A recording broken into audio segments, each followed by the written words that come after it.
Ladies and gentlemen, the show is about to begin.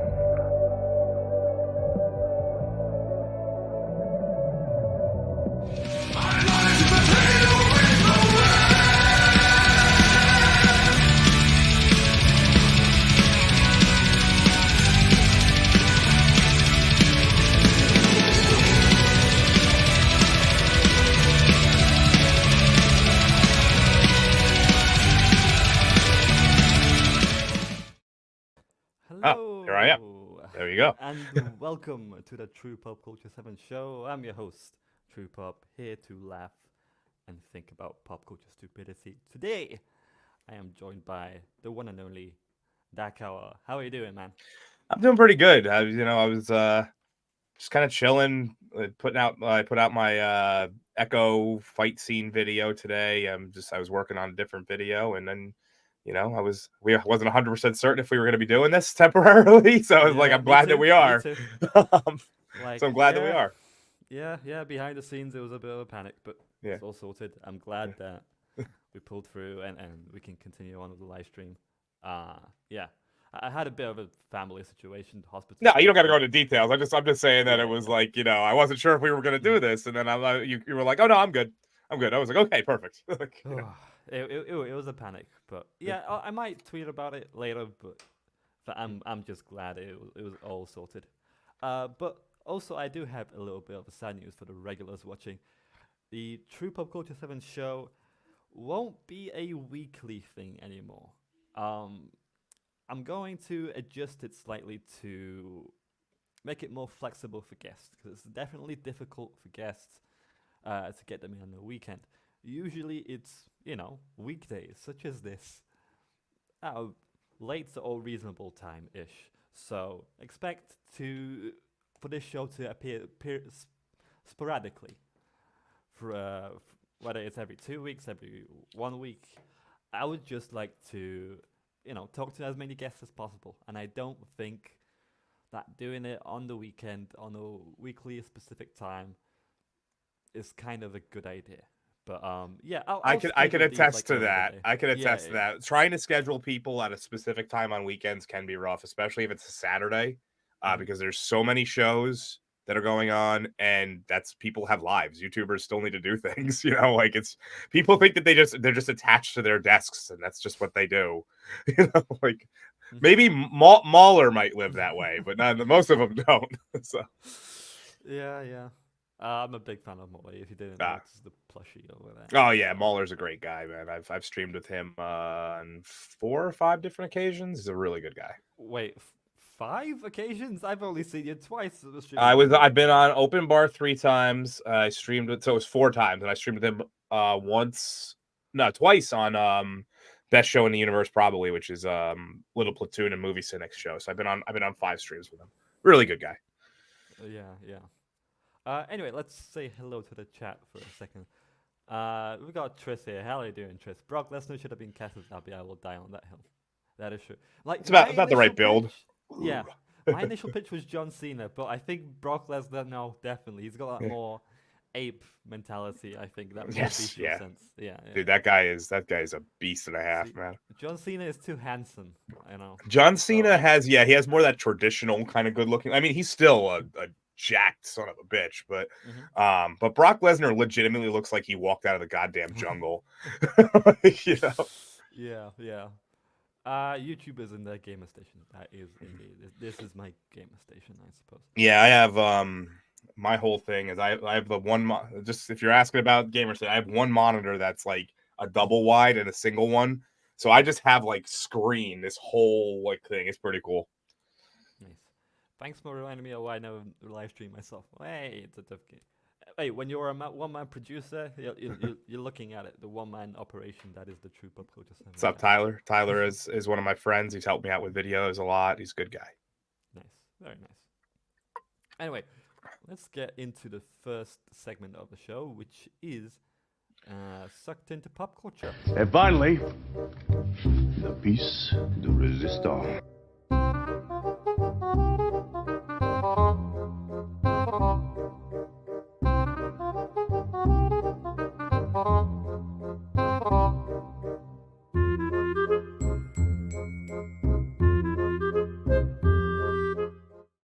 I have to Yeah. compliment you on your production value, by the way. It's fantastic. You're like top tier of streams I've seen. And, I've seen like, channels that have like hundreds of thousands of subscribers that don't have the production value you have. So it's Wow. Thank you for the compliment. I'm honored. Thanks. Yeah, I gave it my all, and I at least recently got the proper software, where I can customize stuff instead of just have watermarks and stuff like that. So it looks nice and fresh. So yeah, I'm happy that you've took notice. Thanks for that. But yeah, sucked into pop culture, the segment of the show where we just discuss what we've digested pop culture wise in the last few weeks or so. Behind the scenes, you did tell me you've seen a Beekeeper, DarkHour. Yes, I saw an early showing of it almost exactly a week ago. I think I saw it, last Thursday. It's your standard Jason Statham has a job title, and he goes and he blows shit up and kicks people in the face and grabs some random object and kills somebody with that. It's if you like that kind of movie, it's for you. I will tell you this ahead of time. The plot is almost beat for beat John Wick, though. So you're going to notice it as you're watching. You might be like, because like for me, I was sitting there and I was like, this feels horribly familiar and I can't figure out why.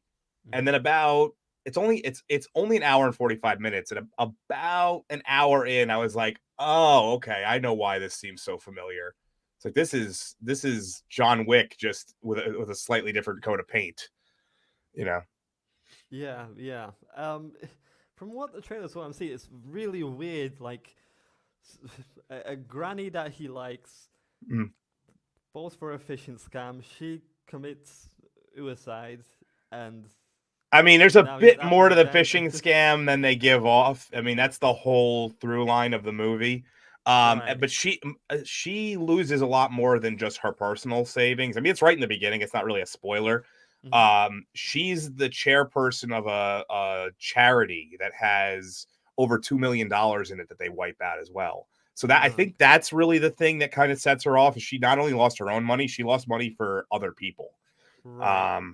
I wouldn't make that a phishing scam where, oh no, I clicked on the wrong password information. Amazon, contact me, kind of. Just steal it, It's in story. It makes a little bit more sense. It's past my threshold of. So I have a percentage I'll go into the movie before I do like where I'm like no more spoilers in my reviews, which is a little bit over 50% into the movie, and they don't, as you get further into it, he's like pursuing like these people who did something.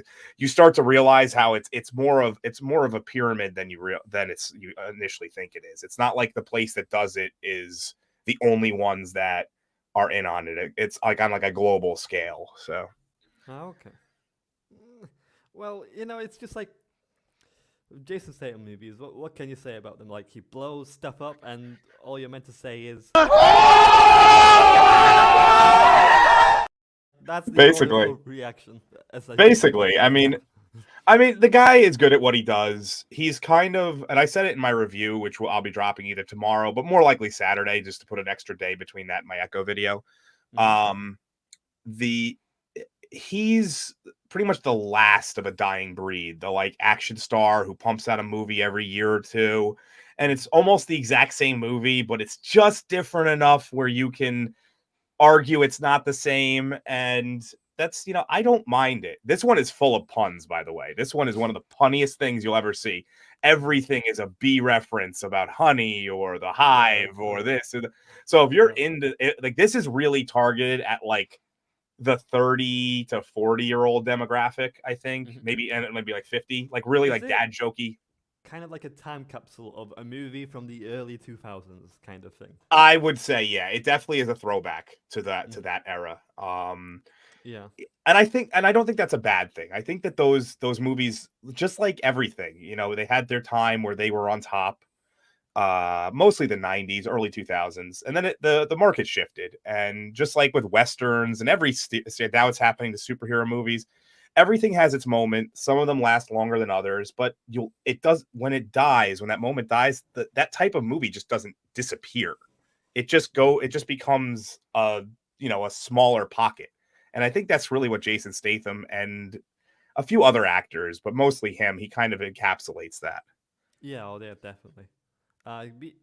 Didn't he have like a falling out with Stallone on Expendables 4? Would you know? I believe he did. I think they had, if I recall correctly, they had beef on the first movie too, but they like smoothed it over, or maybe it was with somebody else on the cast.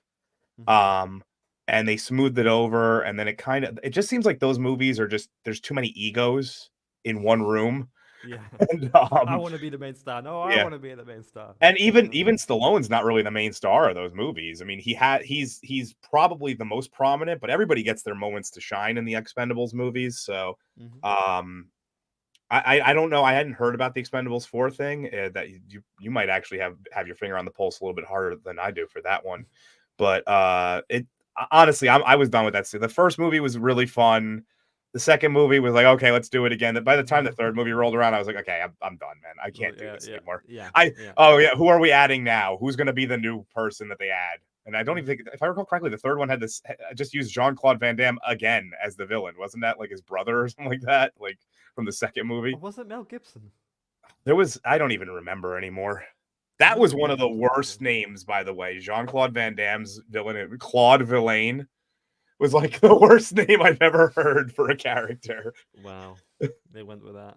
Wow. Yeah. Okay. I mean, that's one name. Well, it's barely a name. That would be like that's like calling yourself like, my name is like Jean Person. Like it doesn't really like. No, it's nonsensical. But yeah, you're definitely right. I don't suppose it's January, so it's kind of a slow. Yeah.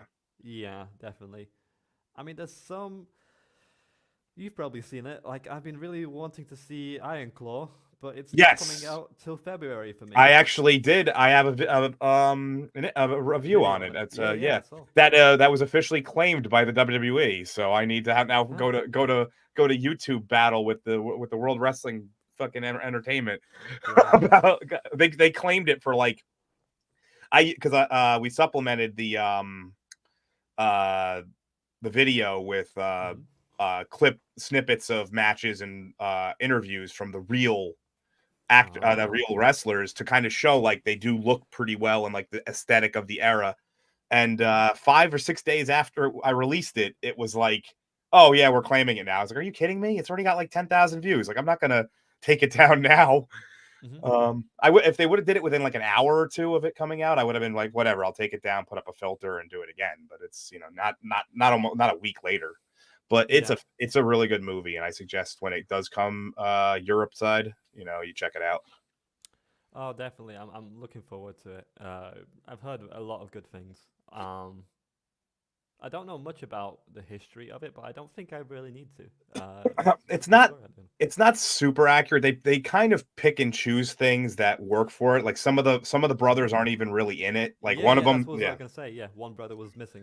Like, yeah, I don't think they wanted to make it even more depressing. Well, they kind of folded his story into the rest of it. He was probably the most tragic of all of them. I mean, like I think 3 of the brothers committed suicide or something. They skipped out on the most tragic one. Yes, I think they didn't want to drag people down any further. I'm telling you, you do not walk out of that movie feeling good about life. It's like, yeah, I suppose so. But yeah, can't wait to see that. But I'll tell you one thing though, Zac Efron, the shape this guy got in. I mean, people are accusing him of steroid use. I wouldn't be shocked if he did, but he is in like apex shape, man. What's up, Golden? Hey, Golden Age. Nice to see you. The first guest on my show ever. Actually, he was the first guy who was booked as a guest on our show, Two Who's. I met him at London. Yeah, I saw he was dead center right in the like when Drinker turned around and did his whole thing. There was Golden right there, right dead center, looking scared as shit. It was fantastic. He was like, I can't believe I'm here. Like, oh my goodness. Mom, get the camera. That you guys all look like you had a fucking blast out there, man. I want to get to one of those meetups eventually. Yeah. There. I'm going to try to go to Vegas. Well, I mean, Vegas is an interesting place to say the least. Yes, I've heard. No, it's just a matter of I suppose if it's like somewhere in the suburb. That should be possible for me. It's probably I've if never it's been to America, so if it's outside of Vegas, like they're not doing it in Vegas proper, it's probably in Henderson, which is right like probably about 25-minute drive outside. You know, they border each other, so that's Yeah. usually that's like Vegas light, because it's right next to it. And then of course you have Reno, Nevada, which is a little bit away, which is like the mini Vegas. Yeah. Next week they're playing a Queen concert running in IMAX. It may only be a Canadian thing. No, that's That gonna is they're doing that in the United States as well. Oh, okay. Drinker recommended a movie called One Life with. I haven't Anthony seen that Hopkins. one. I haven't seen that one. I didn't even. Yeah, I watched his video. Seems Yeah. interesting.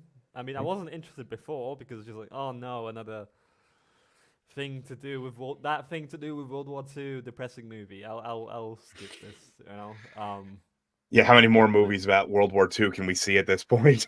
Like, How there were other wars in history like the Cold War. well, the Cold War wasn't a war. That was the equivalency of two people standing on their porches and shaking their fists at each other. That wasn't really a war. Yeah. But I was really into when it came out in 1917. What was that, like 5 years ago? Because World War I does not get enough. I don't want to say love because that's probably the wrong term, but enough attention. Yeah, like World War I had a lot going on, and it's just overshadowed by World War II. I'm hoping that they do more of that in the future. Oh, definitely. There's always I always see like kind of like little memes about World War One. Like a time traveler says, "Oh, which World War am I in?" It's just like, which? Well, the problem is World War II was more how do I say like climactic because of the way the way things went. Whereas I thought it was the only war that's going to take place. Yeah. Yeah, well, I would say World War II was more sorry, as I say World War I meant World War II was more climactic, meaning like there was the bombings of Hiroshima and Nagasaki, the everything that happened in Germany, the Russia being like kind of like, oh, we don't trust there's a lot of it. Like World War II played out more like a movie in and of itself, whereas World War I was like, let's sit in this dirty hole for fucking 2 years and hopefully something happens. So it's hard to write a movie about that. I think 1917 did it fantastically though, because getting behind enemy lines in World War I would have been damn near impossible, especially in where they were. Yeah, sexy line. Typical Yeah. Frenchman. Yeah. Oh, I know that guy. Yeah, World War One was pretty, but only a few inches had to make it.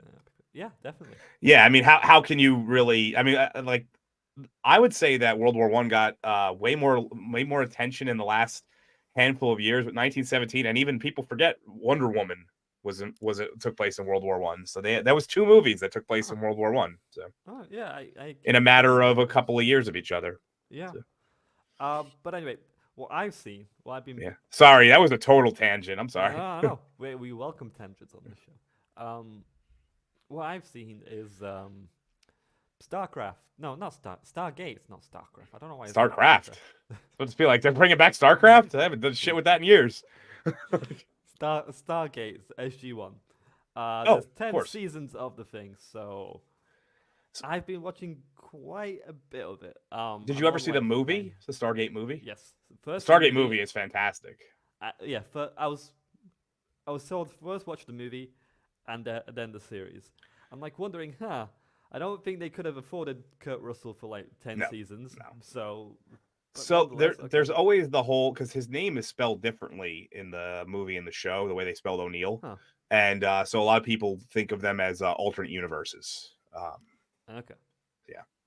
But I haven't watched Stargate SG-1 in a very long time. I'd have to go back and rewatch it. But I love the movie. I go back and watch the movie usually about once every like year or two. Like I try to. It's actually I think it's coming up on its 30th anniversary. Damn.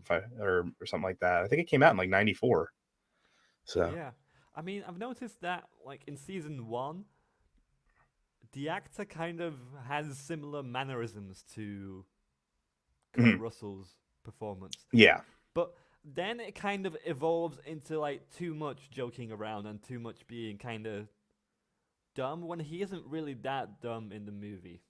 No, he's definitely more in the stoic and series. straight edge in the movie. Yes, Yeah. yes. And as this series goes on, I'm just noticing that he's leaning into like the puns and jokes too much and being like an absolute clown. When like the nerd of the team says something nerdy, they're like, what did you just say? I don't get this. Blah, blah, blah, blah, blah. Nerds, read this for me because I can't be asked. It's just like that's flanderization is what they call that when a character, when they latch onto one aspect of the character and kind of just make that the character. So I know exactly what you're talking about because I remember it, that as I think it was probably around like season 3 or 4, his stoicism and seriousness went away, and it just yielded to him being extremely like whatever, laid back, and that's also probably lazy writing. Yeah. Uninspired, you did not have to. Shut up and take my money. Okay, I'll shut up. That's beer. It's beer money with wings, apparently. Thanks a lot, dude. That goes a long way to support the channel. Thanks, man. I rarely get super chats on this stream, so thank you, dude. No. So I like the lore of it, you know? All these like myths out in space. It's kind of weird that everything they encounter is kind of breathable air in there and kind of that kind of stuff. But I suppose, you know, if there's life, there has to be kind of like breathable atmosphere through the gate. Just kind of funny, you know, Star Trek has this kind of thing where the Prime Directive, we cannot interfere with this race and blah, blah, blah, blah. Yeah. And Stargate is just like, fuck that. We're interfering all we like. Well, the thought process like is thought process is that those civilizations already interfered with Earth. You know, specifically the Egyptian gods are the ones that tend to be that are the ones that did the most to Earth. But you know, you also I think it's in the later seasons they bring in the Norse mythology and stuff, and I remember the earlier seasons better than I remember the later ones. I think by the time the seasons like 9 and 10 came around, I really wasn't watching anymore. And but yeah, I've always been intrigued by this concept of our mythology is actually interference from extraterrestrials. I truly believe that the Earth has been visited by other species in the past, and we just didn't have cameras and shit to capture it. You know, that's not just like, I'm not like a conspiracy theorist. I'm a realist. There's got to be other shit out there. It's, you know. No, I'm a realist too, but I don't think that. I don't think we've been visited by aliens, but I do think there's animals, bacteria, stuff like that. I don't think there's anything with kind of like a conscious mind like we do. I think there's too much infinite. I think there's too much infinite out there for there to not be other sentient beings. It's just there's just way too much out there, man. It's what you could disagree with me that they visited, but to say that there's definitely not a planet out there that has sentient like free thinking life, I don't think that's possible with the infinite levels that there are universe, you know. Maybe we'll see. Dude, uninspired. What the hell? Uninspired. You're spending all your super chat money on this super chat. What are you doing? What are you doing, bro? What the hell? All right. Thanks, man. But seriously, stop giving me money. We have to stop and read when you do that. Exactly. But yeah, no, I've been enjoying it. I've been enjoying it more than Stargate, but as it goes on, I guess with any show, I'm kind of growing a little bored of it. Most shows by like season 4 or 5 start to taper off. There's very rarely can a show sustain past that. Mostly because you start to lose writers, actors become involved with other projects. You're slipping in these filming schedules into smaller and smaller pockets, which then don't allow for, you know, revisions of the scripts to take effect. And there's a lot of little factors that end up like affecting later seasons of shows. Budgets tend to get cut after a while because you just lose fans as well. It's like any show, go back to any show outside of like Friends or something like that was like a cultural phenomenon. That sounded like in the 90s. Yeah, that's the fandom and like the ratings they will always go down toward later seasons. So even for good shows, even for shows that are still doing well, it's just they move on with their lives, you know. Oh, definitely. No, but it's. I guess sci-fi is not necessarily my cup of tea, and I've been trying out different Star Trek shows, but I like. I think I like the world building the most in this, even though I think it's a bit far fetched sometimes. But yeah, it's good. I don't know when would be a good time to stop. Maybe like season 5-ish or something. I mean, if you're just binging it, just go. I would just go through, even if it's just passive background noise for you, just to see where it gets to. I didn't watch Stargate Atlantis and the other one, Stargate Universe, I think was the other one. I didn't watch either of those, so I can't give you any advice on those. Yeah.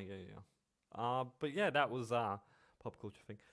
I can't remember if I've watched anything else. I've been watching Reacher. Reacher's been pretty good. I've been watching that too. But I was gonna say, when we were talking about steroids, the actor did admit that he did use steroids. Oh yeah, there's a lot of actors that use steroids, man. It's just there's no reason not to. It's not like they're competing in like something that you like the U.S. Department of like what is it, USADA, the U.S. Department of Athletics isn't going to get involved. It's yeah. Okay, let's get on with the next segment of the show, which is the news. I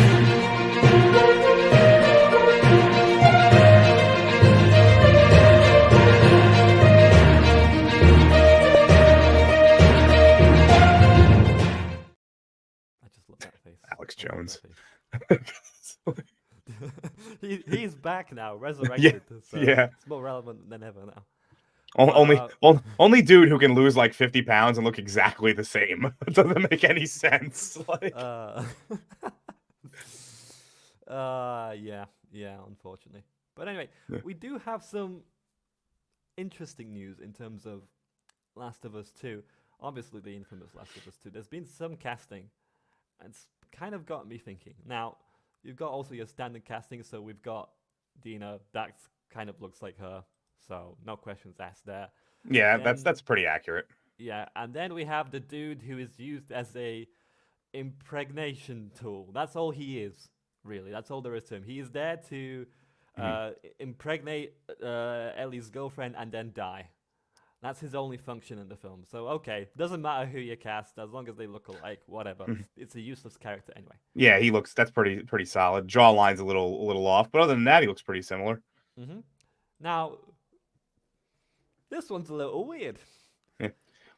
We've got a walking monstrosity on the right, and on the left, an attractive woman. Yeah.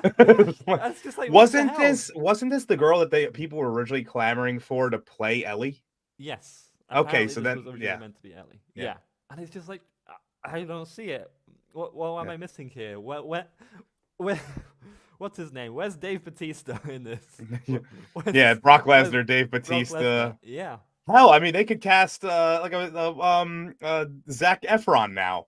He's in the shape that they need. He just came off of a movie where he's all sorts of jacked.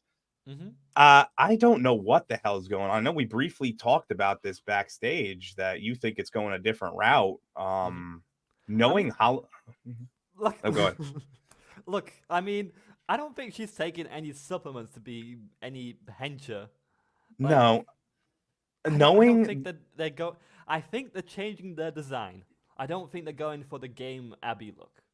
Knowing Neil Druckmann, though, it's gonna just be the same story, just transcribed with they will treat her exactly like Abby was in the game, but without any of the muscle or things that make any sense. She will do the exact same things as like a 95-pound woman.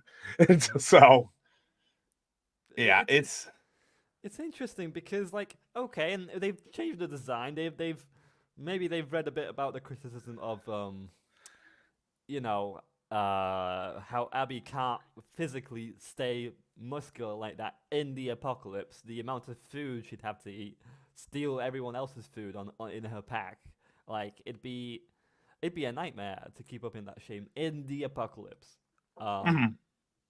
So maybe they took that criticism to heart, and if they change the design, I mean, what else could work? Because I'm of the opinion that the Last of Us 2 story could work.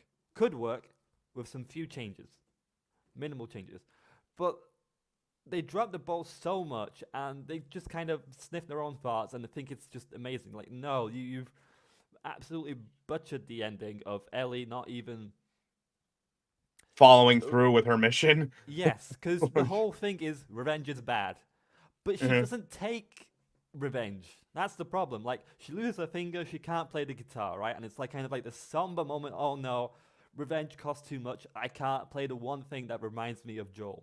But like, bitch, you didn't even take the revenge. Yeah. So how is revenge bad? It's just like, give me a break. So like, there's little fixes you can do like that would definitely. Here's the thing that makes that make even less sense. Revenge is bad, but I killed like 100 people to get here to do it, to say it. So you've already taken your revenge. You've already done this. It's not like leaving you haven't undone any of that by leaving this one person. Yes. It's not like they're magically alive again. That is true. Yeah. That's a fair point as well. Like, so it took a dumb ending and made it even dumber, in my opinion. And they have to kill off Joel in some other way. You could do it. You could pull it off, but there is a way to do it. Not like that with Joel being an absolute dumbass. And I think that's the reason that they hired. His name slipped my mind all of a sudden. No. Actor, Mandalorian. Pedro Pascal. Sorry, I couldn't think of his name for a second. I think that's the reason they cast him, because he clearly doesn't like being in things for extended periods of time and is okay with being like killed off or replaced or removed from the situation. So they probably cast him knowing he'd be okay with just being removed in the second season. Yeah.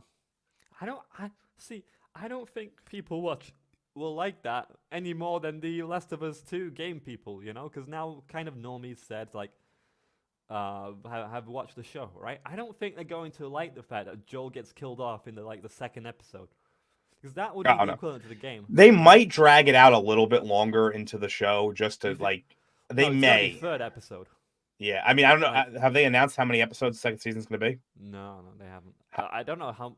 Probably the same as the last. They'll try to just because of his cachet. They will probably try to drag it out as much as they can and not have it happen right in the beginning. If anything, I mean, and if they are going to change things around and make it a little bit better, they probably should take The Last of Us and make it into 2 seasons and have him die at the end of the first season of Game 2, so to say. But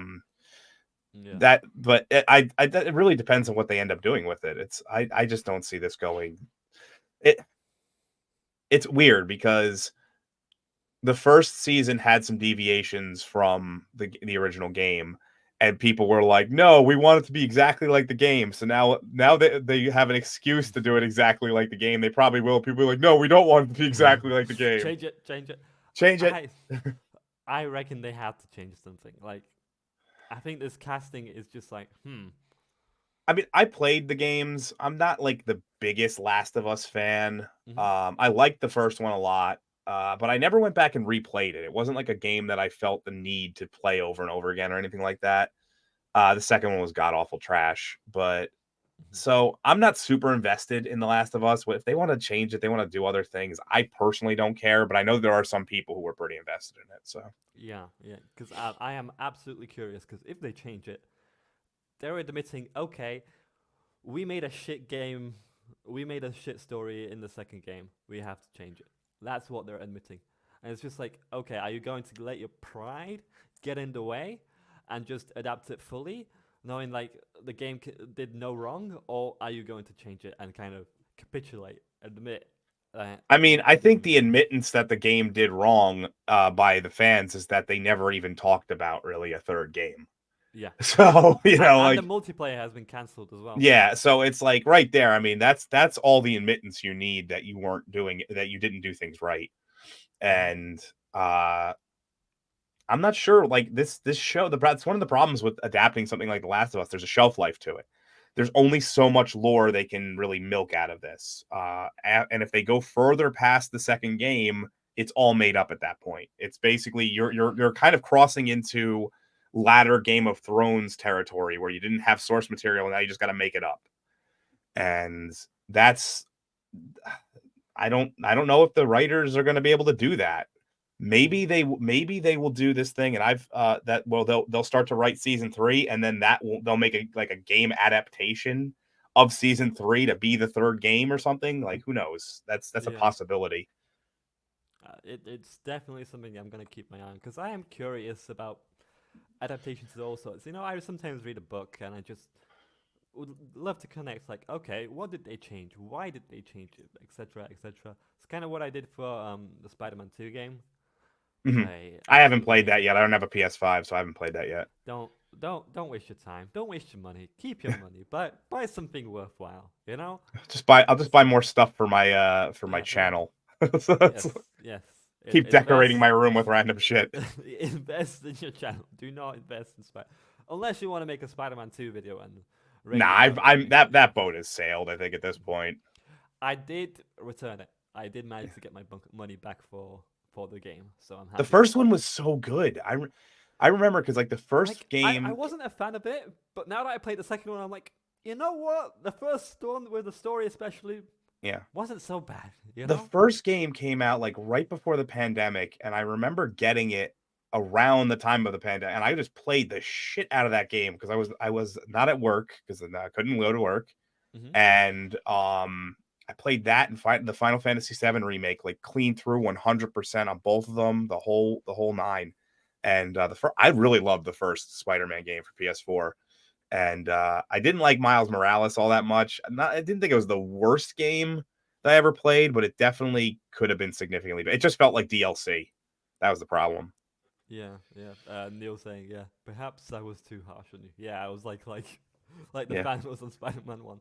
Because in Spider-Man 1, I didn't like that he's 8 years into this. He doesn't have a Gwen Stacy. He still has problems with MJ. Like, where the hell is what's his name? Captain Stacy either. It's just like only his few villains that you don't have a Venom, you don't have a DarkHour, you don't have a Green Goblin. Like, what's going on here? There's all sorts of things. Yeah, the fact that the Green Goblin is so that's his Joker. So you need 8 years. 8 years. A lot can happen in 8 years. Yeah, it's weird. But I mean, like I said, I enjoyed the first one. If I can get the second one on crazy discount or something down the line, maybe I'll give it a shot just to see if it really is as bad as people were saying. But not rushing to buy a PS5 to play that game. That's not the sales point for me. Insomniac is not cooking. I have no hope for the Wolverine game story. Yeah.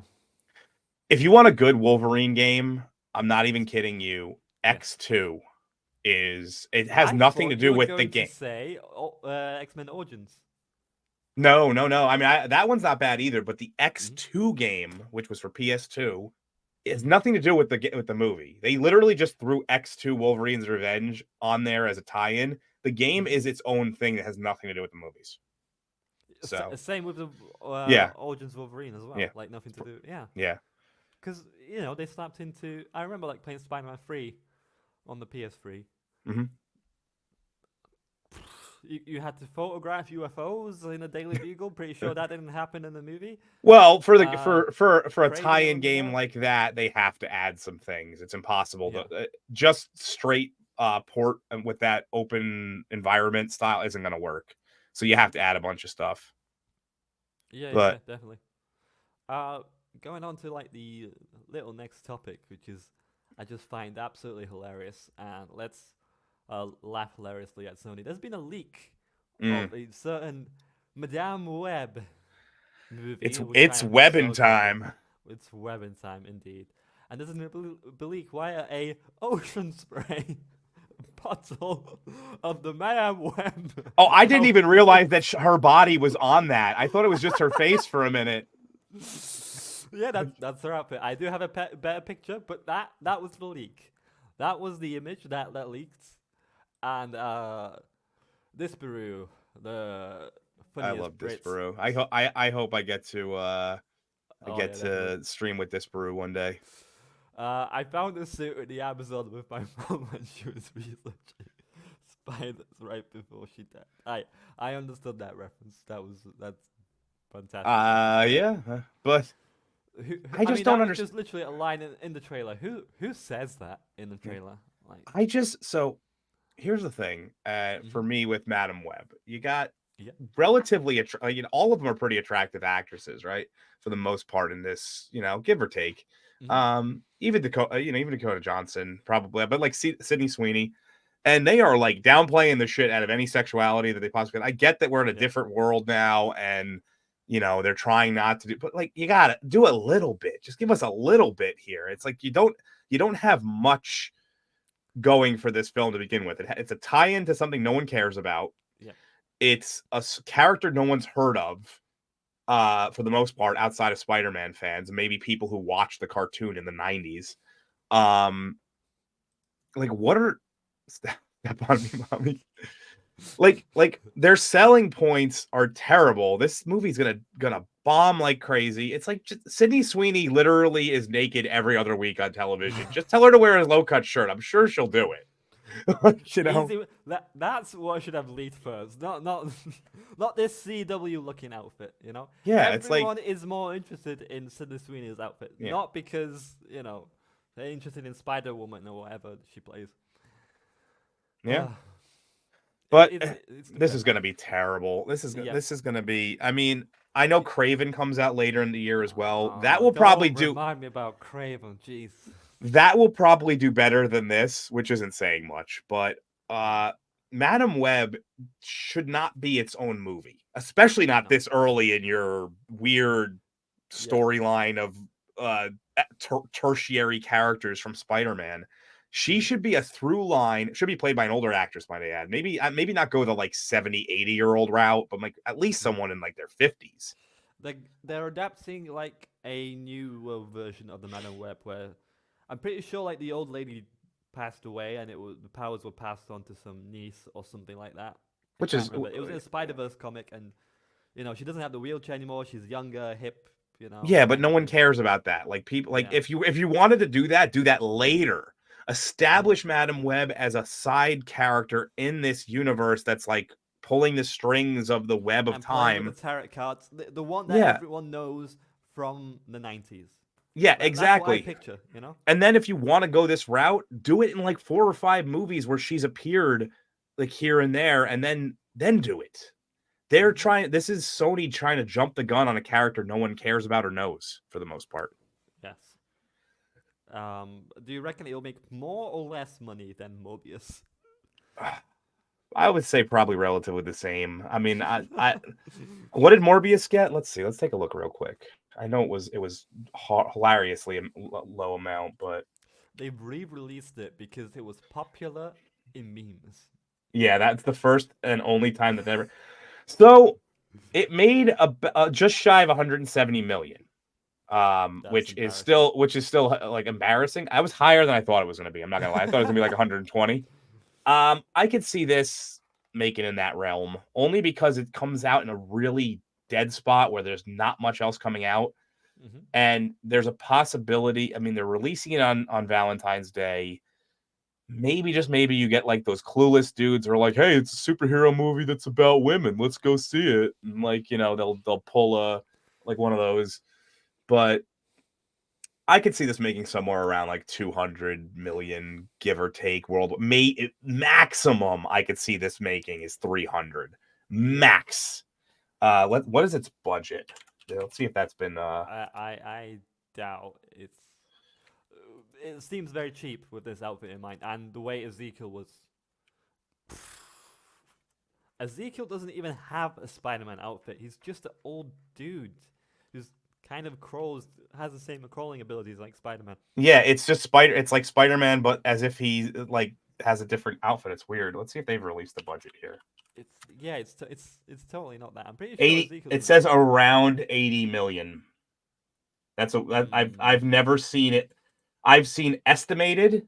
I have never seen in parentheses around before. It literally says 80 million around. Wow. I'm not even kidding. I don't think this is making a profit. No, it would have to double that on marketing. It's going to have to make about 400 million just to break even. This is not even going to sniff that. No. That's just a break even. Yeah. Marketing a movie sucks, costs money.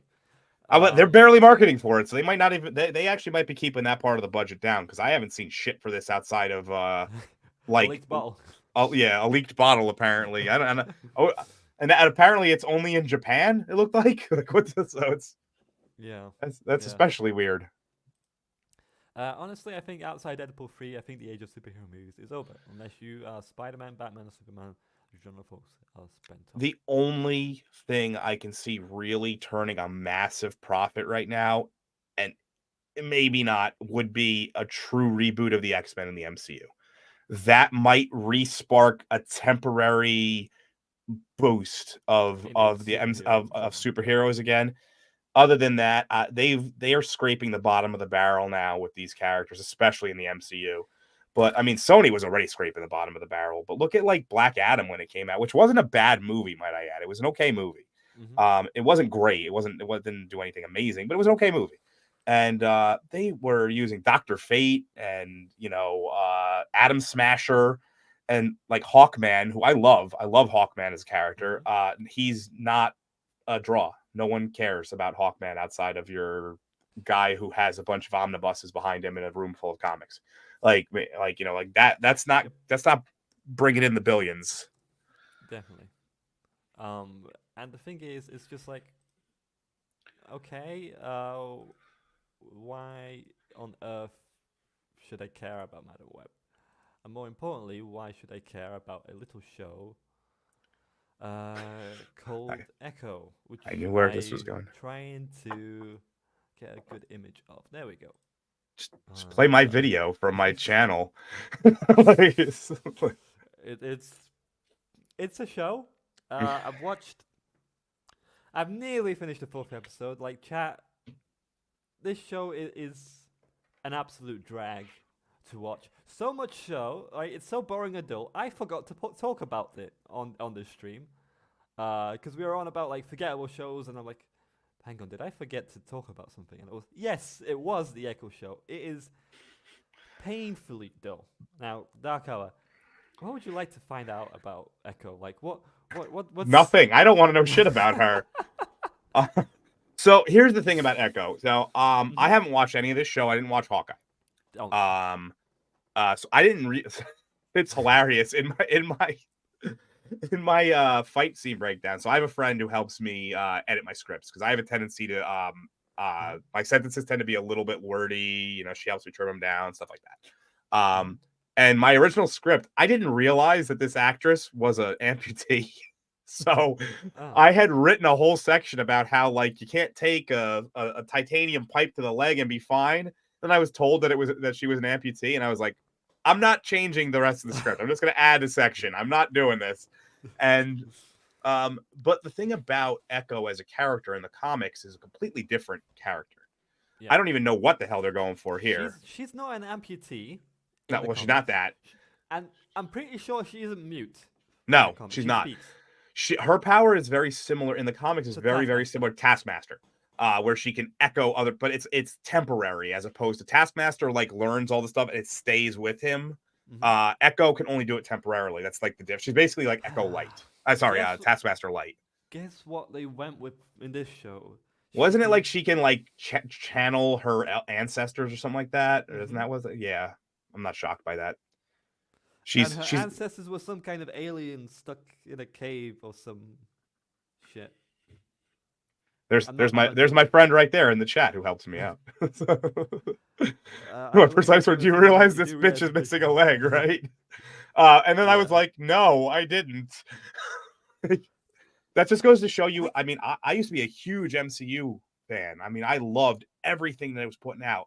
And I don't even know that one of their main characters right now is an amputee. That's how little I give a shit about it anymore. I don't know why they made her an amputee. It adds. Well, she is an amputee. It's not that they made her. She is one. So it's like, the actual actress is. So. Oh, the actual actress is. Yeah. Oh. So yeah. Okay. Maybe. They didn't make her. Stupid. They just added it into the. Yeah, they casted her. But yeah, her, for lack of a better word, disabilities are actually real. Like they just wrote them into the show. Which is crazy when you think about a fight between a mute, deaf amputee fighting a blind guy. They've literally put four different like clinical disabilities into one fight. It's insane. Yeah. It's like, could you check any more boxes? Oh yeah, and she's Native American. The most minority of minorities. That a lot throughout the show with a lot of obnoxious music. Like yes, she's the most minority of minorities. It's like that is literally all there is to her. She is Native American, and she has a son. It's just like not once throughout this show did they make me care. And for goodness sake, I would have recasted for this show. I have no problem with trying to speak. I'm sorry. As just the sign language, I just zone out. I get it. She's deaf and stuff, but it's just like it makes for such a boring ass watch. I swear, it's just. So I have no problem with, and I'm a little like of the like sphere that we're in. I'm a little bit more lenient towards trying to break into a different market, and I understand that that's a hard thing to do when it comes to Native Americans, because actually it's funny because I found out that she's supposed to be Choctaw, and I'm actually a descendant of a Choctaw chieftain, so like she's supposed to represent me. And I may look very white, everybody, but I'm actually a redskin deep down, don't worry. But I'm legitimately, and that's not me joking, I'm legitimately the descendant of a Choctaw chieftain named Mingo Pushmata is his name. And but it's just such a weird thing. I think the way that that Disney does it is artificial. It's just so like they take the hammer and just start bashing you in the head with it. And that's the worst way to do it. You could have your representation, do it subtly. You don't have to have every time she shows up play this music. Every time they have to mention this. Every interview, every review, indigenous people this, or native tribe that. And it's just it's gotten to the point where even the shills don't know how to do it anymore. Mm-hmm. And it's like the actress isn't even an actress; she was an house employee that was cast because of her origin and down. If that's true, that explains so much about her physical acting. She's a little. Is that uninspired? Is that actually true, or are you exaggerating? Because I didn't look. I didn't. I think he was just going savage, like making the point that she can't act, and he's definitely right. I mean, it's hard to ask with sign language, I suppose. Like everything about this is just like wrong. This is not how you make me care about a character, like at all. True story. Also, she's not even. Wow. So I'm more Choctaw than the woman who's playing a Choctaw. That's insane. Wow. According to Arkin, wow. So she doesn't even. I feel pandered to in such a bad way now. That's it. Stream over. I gotta go talk to someone. I gotta go talk to my people about this. I'll go. I will go get my genealogy report and show you that it says Choctaw. I have. And I have proof. My sister. Native American pass. My sister literally paid for like one of those like family like. Where they chart everything, and like she was like, "Did you know this?" And I was like, "No, I did not know that, but that's really cool, and I'm gonna use that, and I'm gonna use that on some guy's stream in the future. Don't worry." Yeah, that is hilarious. No, that explains a lot why you can't connect with her because. Yeah, I can't connect with her because she's lying about her people. I can't believe it. Yeah, and she's not an actress. Well, that explains so much. Her facial expression is constantly exactly the same. Which you'd think that if someone was actually an actress or actor or anything that had to compensate for being deaf, you'd be more animated, and she's just not. I mean, just cast someone younger, harder, more in shape. It might have a chance, and get a decent writer. Like by the way, they advertise this right with Daredevil and Kingpin is in it. Like, watch this. Daredevil is in it for a total of 98 seconds. Yes, the fight that he's in, and Yes, and check out DarkHour's video on it. I have put a link in the description to his YouTube channel, so check out that video of his.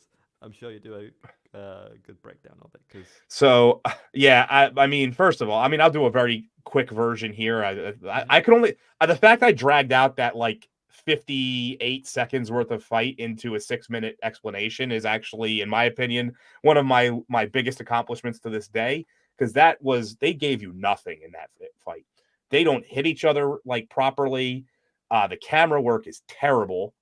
It's all washed. Even so, I originally watched it on the leaked version, and I was like, this looks god awful, but I'll give it a break because it's it's leaked. And I just flat out removed that line from my script because when I saw the official version, it was still washed out. Yeah, it was like it just looked so it considering the fact the guy they had her fighting was the same guy who had possibly the best fight sequences in the history of the MCU, if you count his original show as part of it. This was some of the worst. This is the worst drop off I've ever seen in terms of this is Rocky to Rocky 5 drop off, but even worse. It's like I don't think that's the only like hand-to-hand combat, prolonged hand-to-hand combat fight scene in this show. I'm not shocked by that. If it's any indication, because it's in the first episode, correct? Mm-hmm. If that's any indication of like how early they filmed it, they realized really quickly that they can't have her fighting. Her punches were, I'm not even kidding. If my face is it was Daredevil's and this is her fist, it was like it was like not even close. And I hit my headset. But that goes to show you that's where she was swinging. Yeah, it is. Like there was like, I'm not even kidding. I slowed it down a little. I only slowed it down to 50%. For one section of my video, and you could see that he waits until she ducks down and then swings.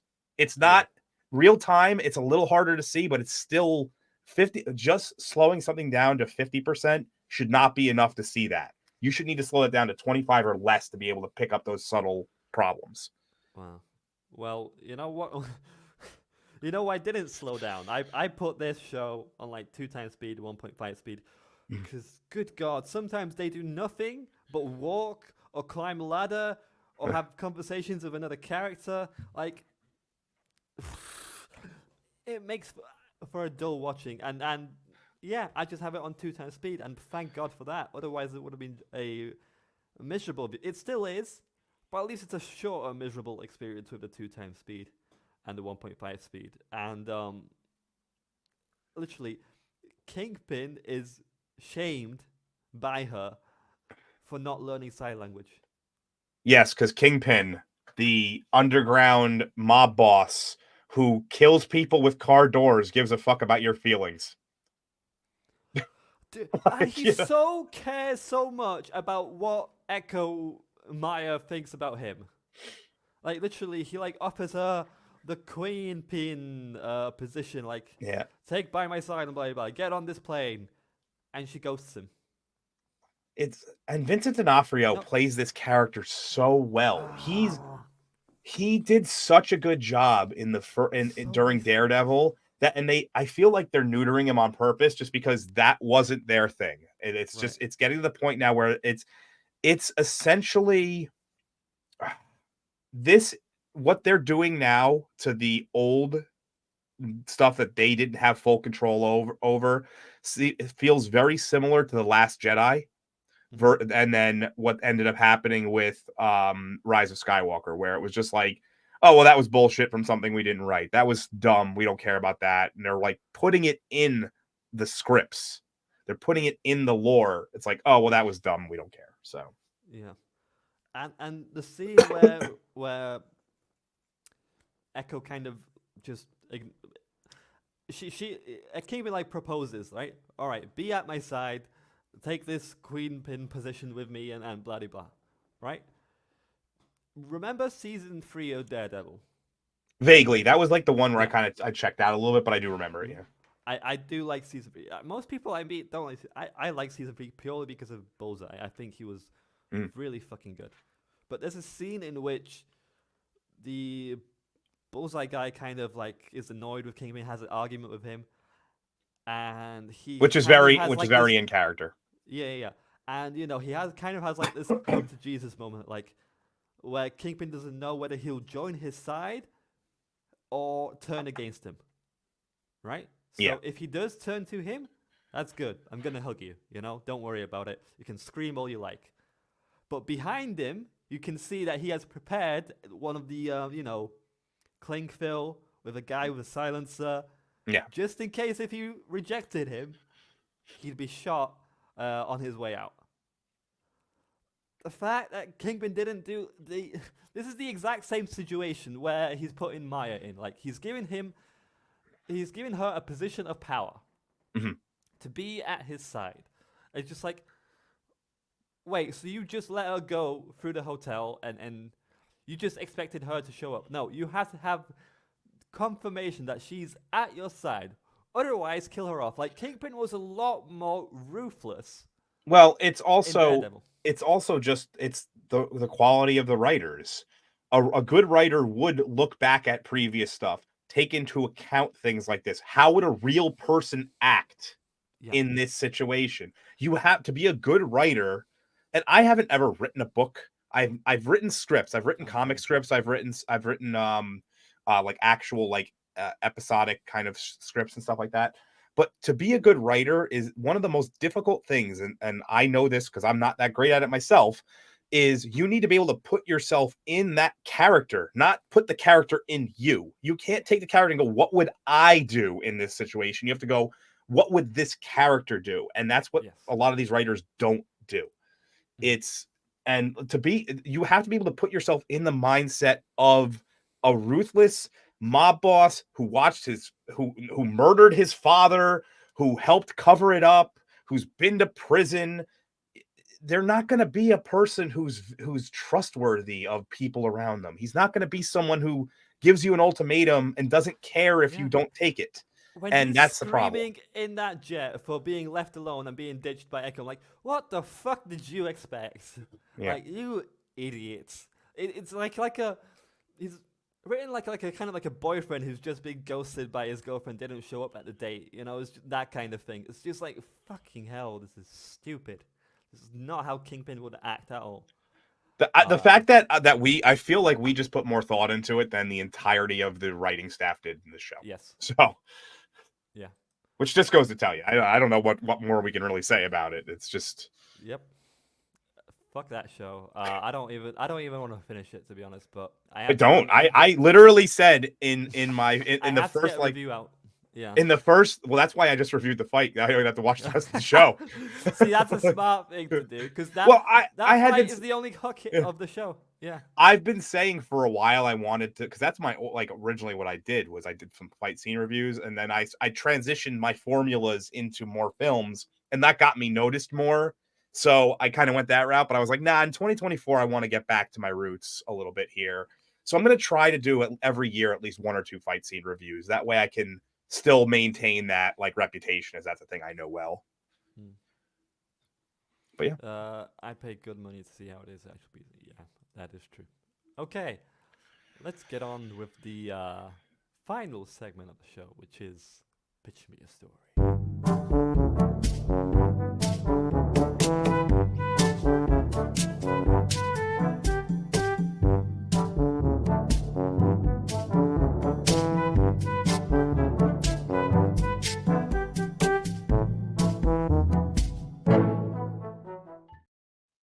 Okay, I am not prepared for this, so I'm gonna do my best though. See, I'm glad the guests enjoy it. I've been told a lot that they do enjoy it, but I do sometimes skip it out in case we like short time. I'll give it a shot. I'm no promises, chat. I'm gonna do my best. Thank you for indulging me in this. I'm an analyst. I usually don't come up with the stories. I just tell you what's wrong with them. No, this is how I think actual writers do it. Spin a wheel and then write the story. I literally. Yeah. Let's give it a shot. Okay. DarkHour. The genre of your story is anything but horror. Come on, anything but horror. A mockumentary. Okay, this is gonna be fun. Oh boy. Okay, so franchises. We've got Star Wars, Lord of the Rings, DC, Pokemon, Harry Potter. I think those are like the top tier, most money makers franchises. Okay. Unless I'm missing something. Okay. No, I think that's about right. I think you got pretty much everything there. I mean, you could probably just say for Pokemon, you could just put anime as a general catch-all, but Pokemon's fine. I'd probably pick Pokemon anyway. So, so let's see. All right. Let's see. Mockumentary. That's gonna be interesting.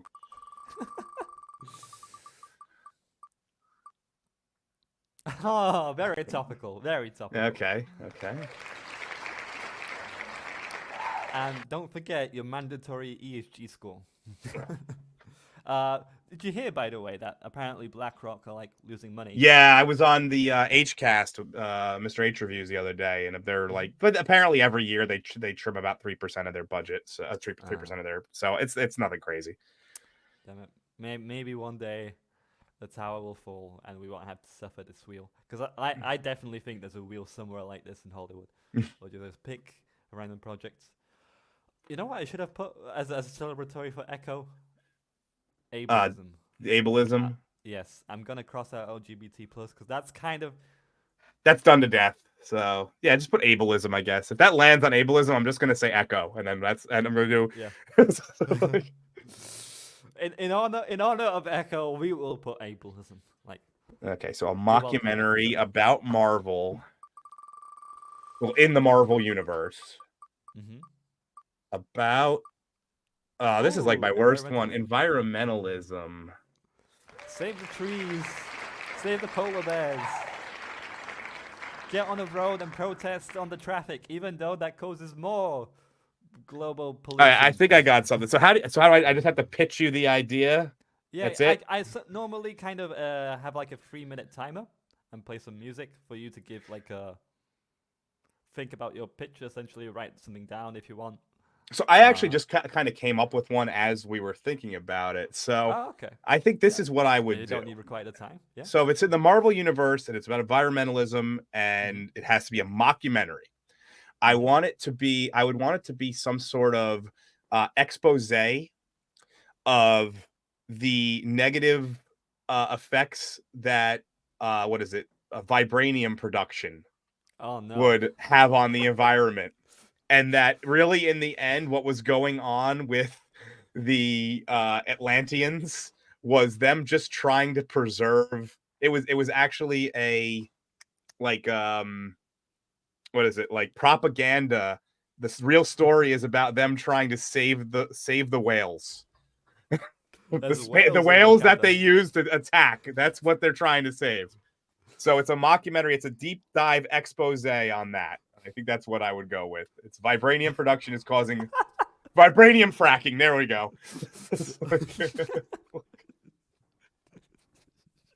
I can see this already. Yeah, go on.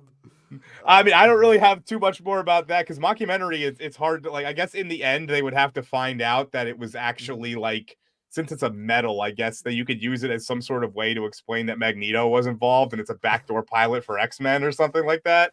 I don't know. Or it's the British again. It's the British. Nah, you get it turns out that the one who's doing the fracking is actually Magneto, and the X-Men show up and they're like, we're gonna deal with this, and then that's like the post-credit scene, and that's the backdoor because you have to have it's a Marvel, you have to have a post-credit scene that leads into the next thing. So there you go. That's how you get X-Men into the world. That was excellently done. Mockumentary that's a rough one to do too. Oh, it's I don't know why it's in the genre, but maybe I should just make my own genre reel because I don't think some of them really apply all that much. Actually, that might be a good idea. Make my own genre reel. Just because mockumentary is a weird one. Whenever it's got, I certainly struggled with it. So no, thank you. That was fun. As long as it wasn't horror, that was going to be the hardest one to do for me because it's not my genre. What are you talking about? Uninspired would have loved to go horror. You know? Yeah, and I'm not the horror guy. That's him. I'm the action adventure guy. Like in sci-fi, dude. That's not my. Yeah, I'm the superhero nerd, which is why I'm stuck watching Bloody Echo. It's just. But yeah, Anyway. everybody, there it is. That's what's coming out in the near future. It's the deep dive by whatever. I guess the Daily Bugle is going to do a deep dive on how it turns out that what is it? Wakanda is actually causing all the problems of the environment with their vibranium production. It's saying horror. Horror. Hey, I love the horror genre. What are you talking about? That's my favorite genre, the horror genre. Yeah. Anyway, thank you so much for joining me on this. No, thank you, man. This was fun. Yeah. And now everybody can leave because I know that everybody's gonna go watch Open Bar. So we got this in right in time. Everyone enjoy Open Bar, I suppose so. We just finished on time as they're starting. Maybe they were slightly late. But no. Be sure to expect a Echo review on the channel, nicely edited, the same as my Spider-Man 2 analysis. So expect a video in that vein, kind of well edited, kind of well put together. Gonna start writing the script soon. Nearly done with the 4th episode. I'm sure it's gonna be great. I'm sure it's gonna, pick up by the end of episode 4. It's gonna be a masterpiece. I'm sure of it. Anyway, DarkHour. It'll be better than the show, probably for sure. Yeah, DarkHour, would you like to chill out anything? Well, I'm gonna be releasing a Beekeeper review. Like I said, probably Saturday. Only because I want to put a buffer between that and my Echo fight scene breakdown. I don't know. Everybody's confused by the way the algorithm works. My opinion is that if you put out 2 drastically different videos, like within 24 hours of each other, it's probably going to screw that up. So I'm going to give it a little bit of a buffer. And we have me and Uninspired have our show this weekend, and we are going to be talking about Starship Troopers, and it's going to be with Paul Chatto, and we're going to have Anti-Derivative Jill on there, and a couple of regulars, Stupenzo, and possibly Mr. Brown from Mr. Brown Alliance. I haven't heard from him. So yeah, check us out. Saturday, 1 p.m. Eastern. I don't know. I guess that's what, like 4 or 5 p.m. 5 p.m. Greenwich Mean Time. So, all right. Thank you so much for coming on, and we will see you guys later. Bye.